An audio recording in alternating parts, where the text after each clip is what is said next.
მოგესალმებით მეგობრებო ყველას. დღეს გაჩვენებთ თუ როგორ დავაჰაეროთ წყლის სისტემა ავტომობილში. ვინც ჩემს ვიდეოებს უყურებთ ხოლმე, მე ერთ-ერთ ძველ ვიდეოში ვაჩვენე თუ როგორ ჰაერდებოდა ეს. Audi TT-s ვიდეო იყო, როგორც მახსოვს. მაგრამ იმ ხალხისთვის, ვისაც არ უყურებია, კიდევ ერთხელ გაჩვენებთ თუ როგორ შეიძლება ამის დაჰაერება, იმიტომ რომ იქ ძალიან დაწვრილებით არ იყო. სხვა რაღაცას ვაკეთებდი იქ ძრავში, ამიტომ დღეს გაჩვენებთ ამ მანქანის მაგალითზე. ვინც უყურეთ წინა ვიდეოებს, ალბათ გეცოდინებათ რომ ეს ძრავი მთლიანად დაშლილი იყო ავაწყვეთ და ჯერ არ დაგოქილა, იმიტომ რომ რა თქმა უნდა წყალი არ აგვაქვს შიგნით. ეხლა ეს კაბელები ყველაფერი უკვე შევაერთე, წინა ვიდეოში რაც არ იყო შეერთებული, ზეთი ჩავასხი და მხოლოდ გრჩება ანტიფრიზის ჩასხმა შიგნით. ეს უკვე გაზავებული ანტიფრიზი არის, რაც აქ მიდგას, ეს ასე იყიდება.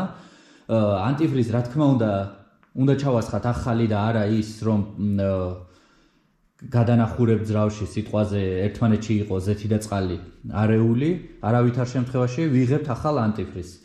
დაჰაერება მოხდება დღეს, აი ამ ხელსაწყოს თუ რა ვიცი, რაც ქვია, ამ ინსტრუმენტის მეშვეობით, რომლითაც მე ვაჰაერებ ხოლმე ყველაფერს. სამწუხაროდ BMW-ზე არ მუშაობს კარგად რა. ყველამ კარგად ვიცით, მათ შორის მეც იმ BMW-s მოყვარულებში გავდივარ, მაგრამ სამწუხაროდ BMW-s აი ასეთი საზიზღარე წყლის სისტემა აქვს, რომ დაჰაერება არ ხდება ასეთი რაღაცეებით და ცოტა სპეციფიურია.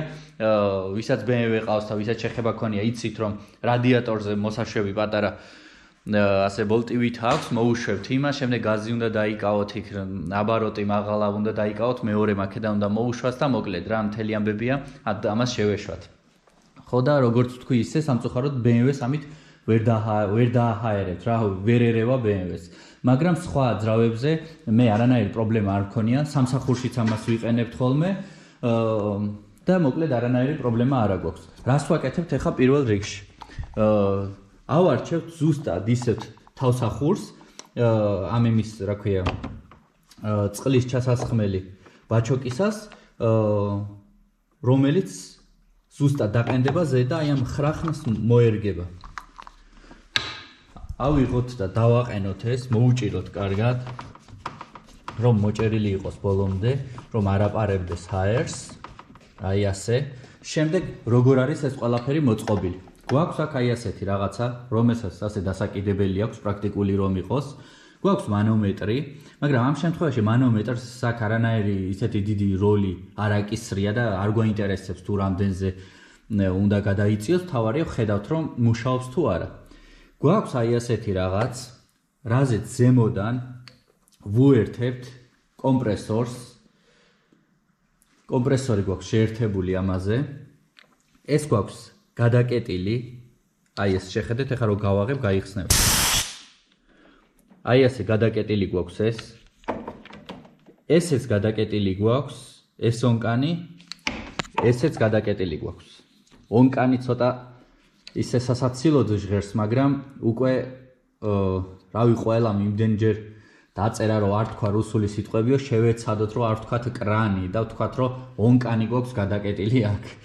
მოკლედ ამაზე ქვემოთ შეერთებული გვაქვს აი ეს მილი, რომელზეც აი ასე ძაბრივით ბადე არის ზემოდან დამაგრებული, რომ რაიმე ჭუჭყი არ შეყვეს წყალში, ანტიფრიზ თუ წყალს თუ რა ვიცი, რასაც ასხავთ.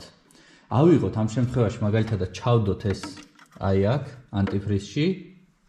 აქ არანაირი ჭუჭყი არ შეყვება, ახალია, მაგრამ მაინც ყოველი შემთხვევისთვის, ხოლო აი ამ მილს ვაერთებთ ამაზე ზემოდან. აი ასე. ეს უკვე შევაერთეთ. ეხლა რა მისია აკისრია საერთოდ ამ დანადგარს თუ ხელსაწყოს და რა სხვაობა აქვს მაგალითად იმასთან შედარებით, რომ უბრალოდ ავიღებთ და წყალს ასე ჩავასხავთ. წყლის ჩასხმის შემთხვევაში ალბათ ქონიათ ხშირად პრობლემები ხოლმე, ვისაც ცოტა ხშირად გაქვთ საქმე მსგავს რაღაცეებთან, მანქანებთან და ხშირად ავსებთ წყლის სისტემას ხოლმე, ზოგჯერ ხდება ისე, რომ შემდეგ დუღილს იწყებს, აქედან გადმოდის, იმიტომ რომ ცირკულაცია არ ხდება, არა მხოლოდ ის, რომ სითბო არ მოდის შიგნით შემდეგ გათბობა სწორედ ჩართავთ, ანუ სითბოსა თბილ ჰაერს არ უბერავს სალონში, არამედ დუღდება და მოკლედ აქ არ ეტევა წყალი, გადმოდის აქეთ და რა ვიცი ძალიან ისეთ თავს ატეხია ხოლმე. ჩვენ შემთხვევაში ახლა ამას რო გავხსნით, ვაკუუმს შექმნის მთლიანად სისტემაში, გამოდენის მთლიან ჰაერს რაც არის და ჩვენი აი ეს მილები, ყველაფერი, რადიატორის აი ეს შლანგები, ყველაფერი აბსოლუტურად ნახეთ, ახლა მრგვალი არის, გაბრტყელდება. ჰაერს ისე გამოტუმბავს, რომ მთლიანად ყველაფერი გაბრტყელდება. ამის შემდეგ მე გავაღებ აი ამას, აი ამ ონკანს აქედან გავაღებ, ვენტილს გავუღებ, გამოდევნის მთლიან იმ ჰაერს და მას შემდეგ რაც ვაკუუმი შეიქმნება, გავაღებ უბრალოდ აი ამ ონკანს და წამოიღებს მთლიანად იმ წყალს. ეხლა ამას ისედაც ხო ნახავთ და რატო გიხსნით? მე რომ ამას გავაღებ, კომპრესორი ჩაირთვება და ხმაური იქნება და მაპატიეთ ამ ხმაურისთვის ახლა კომპრესორს ხმას ვერ ჩაუხშობ და თქვენ თვითონ რომ ნახოთ უკვე საქმეში თუ როგორ მუშაობდეს იქნება ეს ყველაფერი. მოდით დავიწყოთ ახლა. გავხსნათ და დააკვირდით ჩვენს მანომეტრს როგორ ტუმბავს ჰაერს, ხოლო მე გაჩვენებ შემდეგ შლანგები როგორ გაბრტყელდება.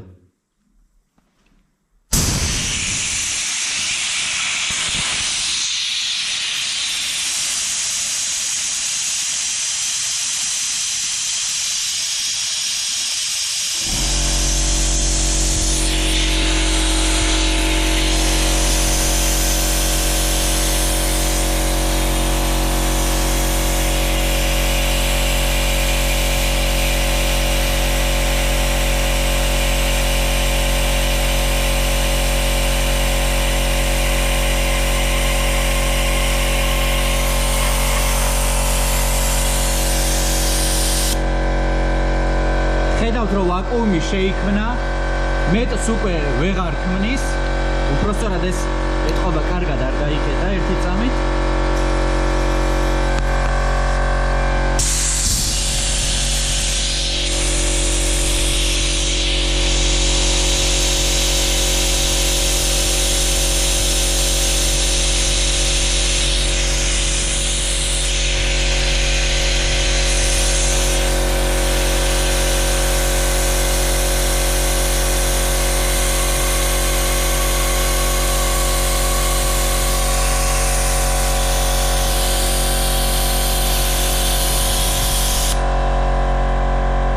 ახლა გავაღოთ ეს ქვედა, გავაღებთ და ხედავთ რომ წამოიღო უცებ გიჟივით წყალი იქედან.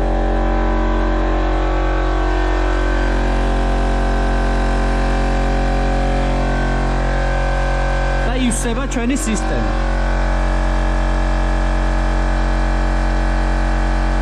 ანტიბრიზი იკლებს და გადმოდის აქეთ მთლიანად წყალი.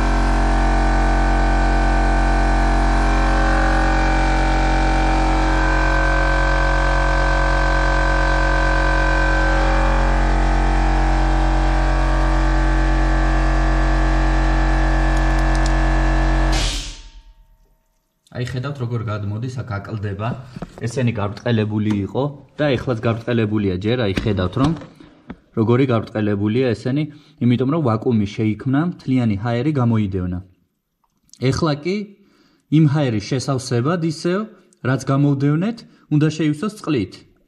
და ამიტომ ხედავთ ახლა ნელ-ნელა ისევ ფართოვდება ეს ისინი, რა ქვია, მილები, შლანგები, ყველაფერი ფართოვდება. აი ნახეთ. აი ძალიან კარგად ჩანს მე მგონი ახლა როგორ ფართოვდება, იმიტომ რომ ივსება სისტემა მთლიანად წყლით.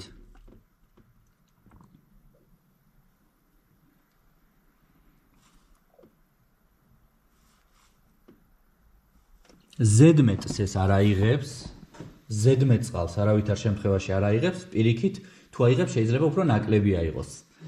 ამის შემდეგ უკვე, როდესაც ჩვენ ძრავს დავქოქავთ, თუ დააკლდება, შევავსებთ ნორმაზე დავაყენებთ, მაგრამ ყველაზე მთავარი რაც არის და ყველაზე კარგი რაც არის, ის რომ უკვე ჰაერი არ გვექნება სისტემაში, სადმე ჩარჩენილი და არ დაიწყებს ეს დუღილსა გადმოსვლას აქეთ.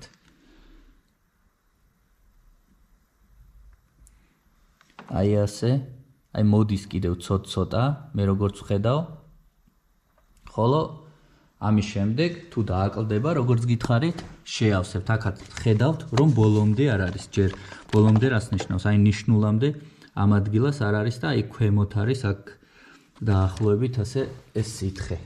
ხოლო დანარჩენს ჩავამატებთ უკვე, როდესაც შეწყვეტს აღებას ამ ანტიფრიზისას. ეხლა კი მეგობრებო, დგება ყველაზე ისეთი საპასუხისმგებლო მომენტი, ასე რომ ვთქვათ. მე უკვე ჩავამატე კიდევ, იმას შემდეგ რაც მოხსენი ეს ხელსაწყო, ჩავამატე კიდევ ანტიფრიზის შიგნით, დადგა უკვე ნორმაზე და როგორც გითხარით ისე, მე არ დამიქოქია მას შემდეგ რაც ძრავი ავაწყე. ზეთი ყველაფერი ჩასხმულია, გამზადებულია, აკუმულატორი დაერთებულია, რჩება მარტო რომ გასაღები გადავატრიალოთ. და ალბათ ყველა ეხა მიხვდება თუ როგორი მომენტია რა რაღაცნაირი, ვისაც მსგავსი რაღაცები გაგიკეთებიათ და ვინც მთლიანად მაგალითად შლის ძრავს, აწყობს რომ პირველი დაქოქვა საერთოდ ისეთი ძალიან მნიშვნელოვანი არის, რომ რაღაცა ჩეპი არ მოხდეს. წესით არაფერი არ უნდა იყოს, ყველაფერი ნორმალურად არის გაკეთებული და ჩვეულებრივად უნდა დავქოქოთ, მაგრამ ვნახოთ მოკლედ გაიქნება. თან ისიც უნდა გაითვალისწინოთ, რომ პირველი დაქოქვის დროს შეიძლება ოდნავი რაღაც სხვანაირად წავიდეს. მაგალითად, შეიძლება უცებ ჩაქრეს, ან უცებ არ დაიქოქოს, ან მაგალითად შემთხვევაში შეიძლება წამიერად, მაგალითად ცეფს ან ხმა ქონდეს, ან რაღაც, იმიტომ რომ მთლიანად სისტემა დაცლილია ზეთისგან ყველაფერი და რაღაცა დრო ჭირდება, რომ ეს ყველაფერი ერთად თავის მომენტში, ასე რომ ვთქვათ, წამოვიდეს ყველაფერი ნორმალურად. მოკლედ, ცადოთ აბა დაქოქვა და რა გამოგვივა?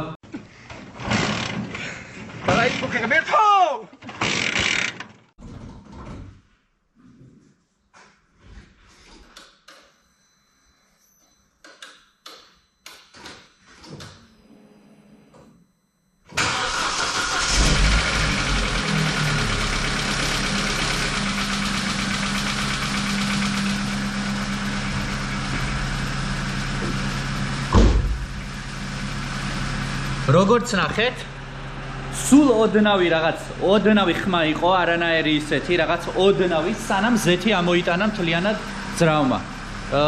ზეთის ნატურად წამში ჩაქრა, არაფერს არ ანთია, როგორც ხედავთ. ზეთის ნატურა ეგრევე ჩაქრა და ძრავიც ეგრევე წამიერად გაჩერდა. გაჩერდა რას ნიშნავს? გაჩუმდა. მოკლედ მუშაობს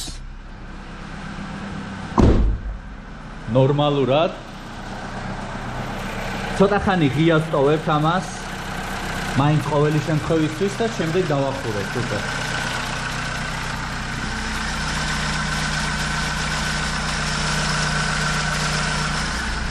დაჰაერებას რაც შეეხება ნახეთ, თუ როგორ ვაჰაერებ მე მაგალითად წყლის სისტემას, ხოლო ეხლა ცოტა გაგრძელებასავით რო გავაკეთოთ იმ ვიდეოსი ძრავის დაშლის და აწყობის რა უნდა გავაკეთოთ ახლა ამ შემთხვევაში უკვე როდესაც ავაწყე და დავქოქეთ.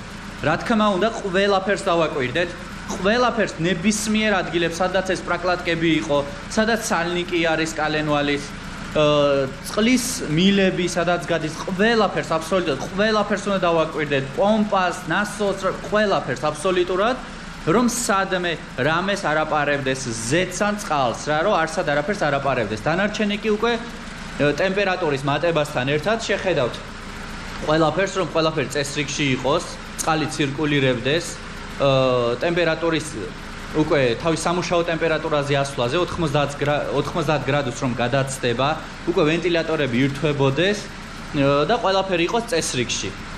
ჩემთან ახლა ძალიან აქ უკვე